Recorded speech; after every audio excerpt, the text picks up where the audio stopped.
So I'd like to talk about a recording technique that I use all the time. This is inspired by the sort of golden era of studio recording. And what it is an approach to overdubbing guitar parts, but treating it as if you are two different guitar players. If you listen to sort of the classic recordings from Motown, Philadelphia, the sort of Philadelphia sound from Sigma Studios, the Wrecking Crew from LA, quite often they would have multiple guitar players on these sessions, and they would split the roles up. One would be playing a chordal part, and the other would find a picking part to sort of complement it and sort of make a sort of interesting rhythmic pattern. And this is one of my favourite things to do, putting down a guitar part and then thinking ahead and how am I going to play two different parts. Here's a few little examples of what I mean, where you can hear two different guitar parts interplaying with each other.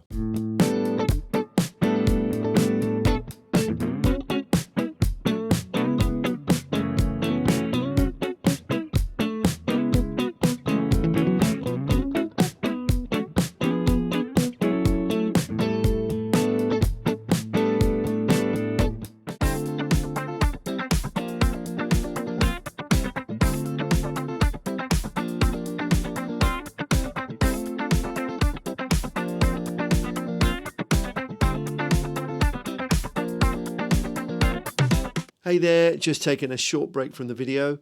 For anyone who's interested in joining me on one of my workshops or interested in one of my upcoming online courses, there's an email link in the description below. Back to the video. So I thought I'd put together some little examples of what I've been talking about here. I've got some bass and drums that I put together, a little loop.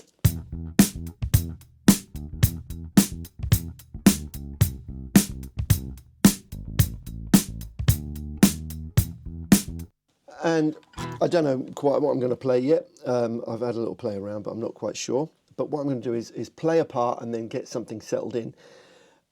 I'm trying to get into the mentality of knowing that I'm going to be playing a second part on top of this and overdubbing a second part. So I've got one guitar here, I've got another guitar, I've got another guitar, and the idea is I want to get two different sounds, so I'm not layering up the same guitar sound. I want to treat it like there's two different players playing, okay? So I've got a 3-3-5, and for the demonstration purposes of this, I'm plugged straight into my Princeton reverb going into my aux box. I would usually adjust the amp sound as well. I'd tweak it in some way, but just to give you an example of what I'm doing, I think it'll be enough to just change the guitar and keep the amp setting the same. So I'm going to play along to this and sort of settle on a part. The chords that I've used are E minor 9, and then there's a B flat over C, and then a G over A.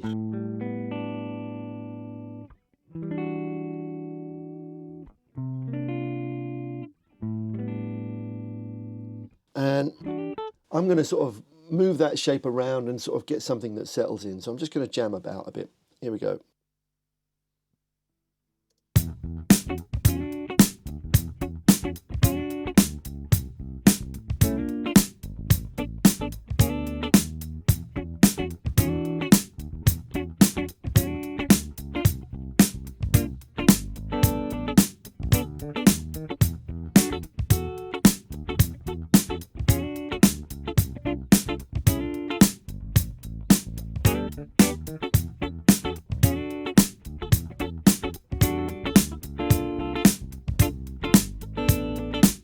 So I quite like that actually. So I'm playing the E minor 9 here, but what I'm doing is I'm adding an A to the top, which would that kind of make it an E minor 11 or an E minor add 11, E minor 9 add 11, or E minor 11. I don't know what it's called, but I just know that I like the sound of it. So all I'm doing for that is I'm barring my first finger on the 5th fret, and I'm playing the 5th fret of the D, G, B and E, and then I'm using my 3rd and 4th fingers to play on the 7th fret of the G string and the B string for the E minor sort of add 11, E minor 11 chord. And then for the C, the B flat with the C over C, what I'm doing is I'm keeping that high A note in there, so I'm fretting that like a major seventh shape. But the bass is playing a C. So I've got my first finger on the 5th fret. You can see that. And then for the G with an A over A, I'm keeping that high A in there as well. So I get this part. Those 3 chords. So what I'm going to do is I'm just going to lay down a little part, and then I'm going to move over and be guitar player number 2. Just going to lay down a part. Here we go.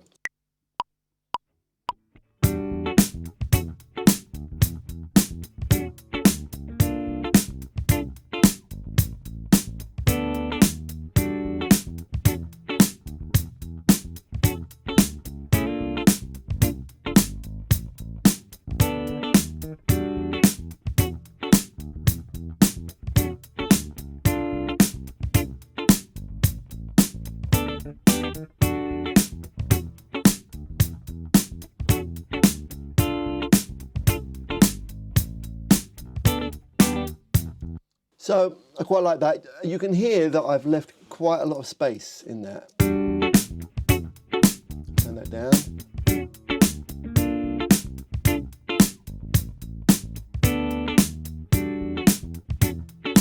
And I'm going to put a little bit of verb on that as well.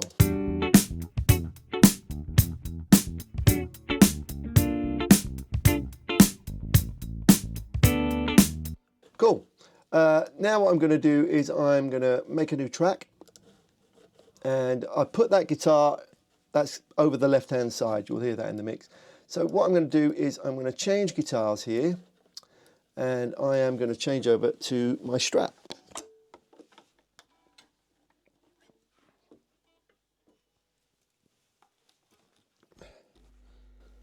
I've left lots of space in that little groove.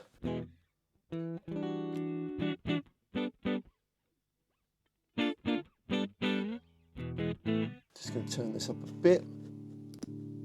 There you go. Slightly over the right hand side, as you can hear. Turn the verb down a bit. I'm just going to jam around now and see if I can find a nice little part that will interplay with that first rhythm on the 3-3-5, and see if I can just get a little part that locks in with it.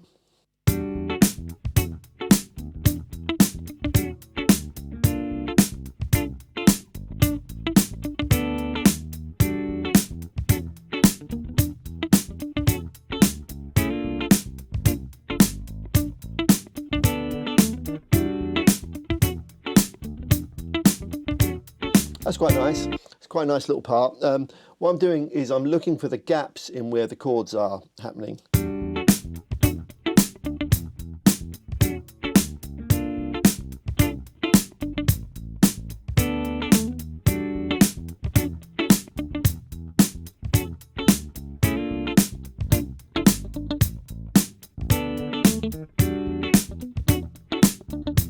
Quite like that. 3, 4, 1, 2. 1, 2. Just something really simple that will just knit in between the chordal thing. Here we go. In fact, I'm just going to record that, see what it sounds like.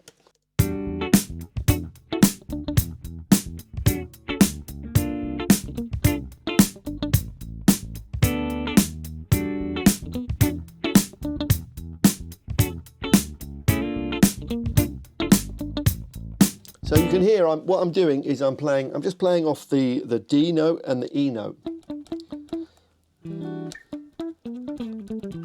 So I'm just not straying too far away, I'm not going anywhere else. And then for the B flat over C chord, I'm playing a B flat. I'm sort of adjusting it, what I'm doing, just so it kind of changes with the chord a little bit. Let me put that down. 2, 3, 4.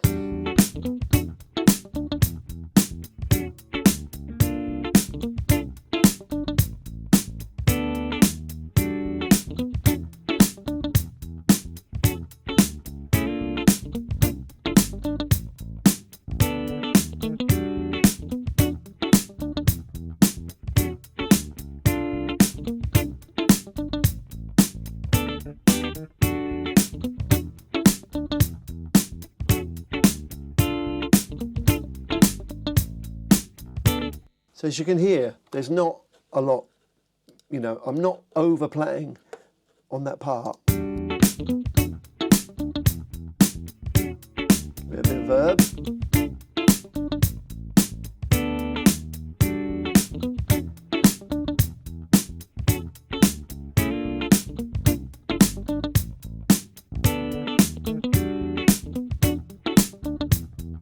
So what I'm going to do is I'm just going to fish around for some other little things to do. Maybe a little bit more of a rhythmic part, less space, a bit more sort of 16th-y. Here we go.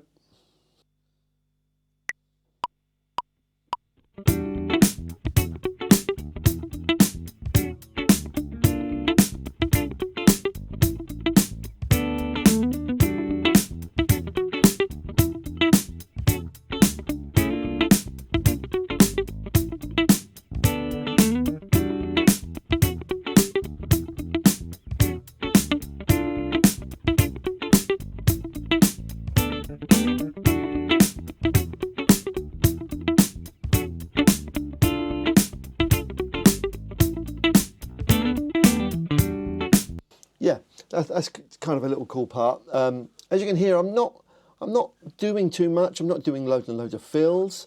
Let me get that in situ and see what it sounds knitting away. A bit loud. Turn it down a bit.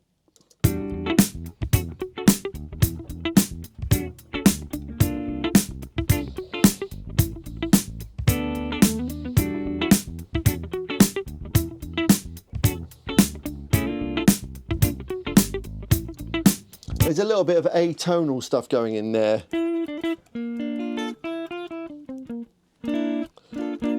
With that E over that, an E note over that C chord. But I don't mind that kind of stuff. It doesn't bother me. I just listen to it and just see what it kind of feels like when I'm doing it. Just see what the groove kind of comes out like. So here's that one again.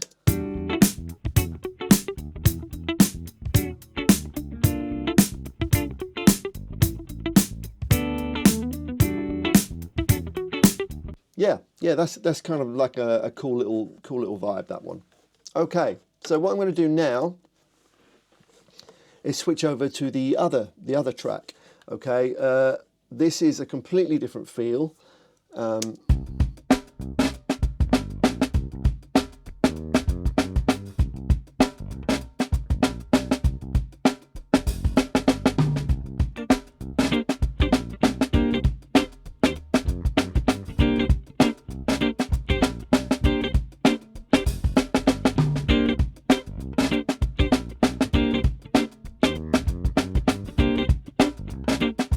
So it's just a groove in C, and what I'm playing is a C9 chord.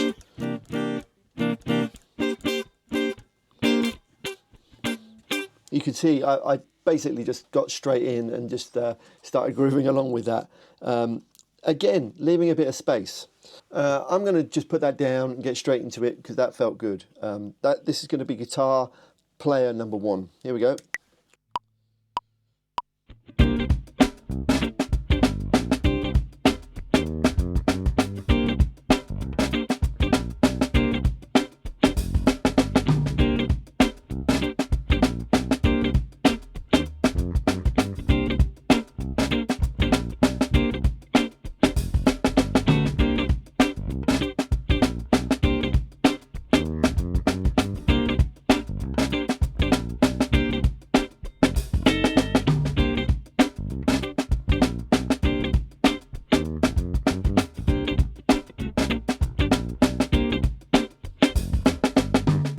Cool. Yep, I'm happy with that. Let me just hear the mix of that.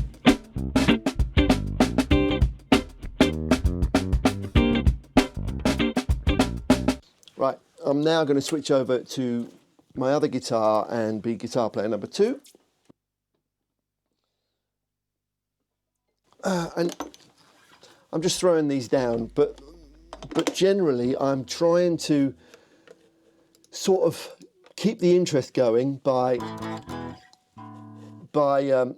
coming up with varying parts. Different guitar now.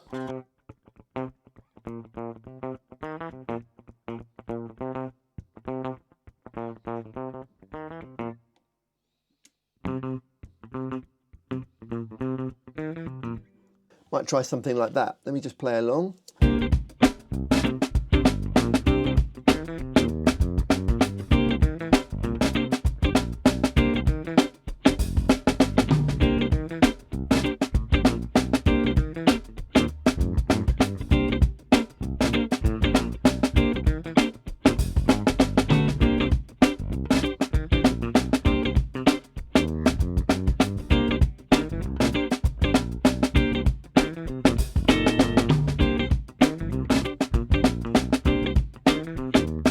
That's quite nice. Just what I'm doing is I'm sort of playing very close on the bridge. 1.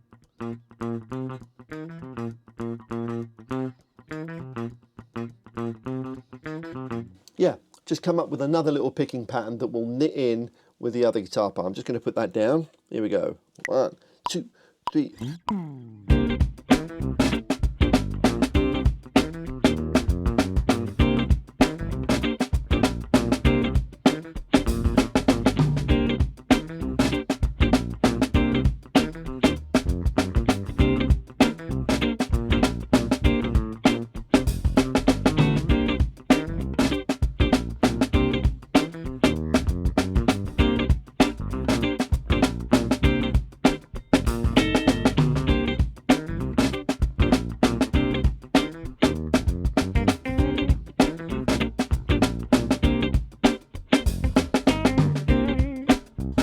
Cool.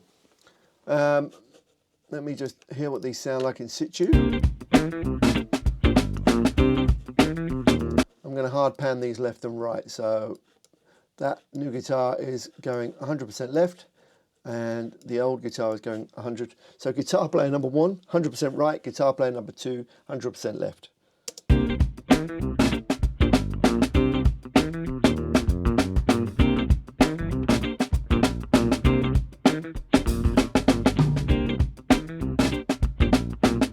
I'm just going to mute the bass.